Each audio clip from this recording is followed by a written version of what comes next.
So here we are on day 3 of the video shorts challenge. So I've got a question for you. What would you tell your L&D team or the person who books training in your organization if you knew that you needed training on collaborating with Microsoft 365 and you knew that I provided that training? What would you tell them about my training? Well, here are some real examples of what people have said about this training.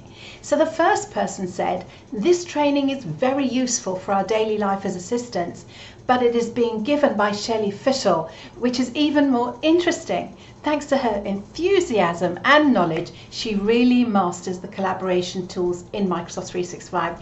It's highly recommended. Or what about this person who said, every minute well invested? And a third person who said, amazing session, very informative and practical tips to use.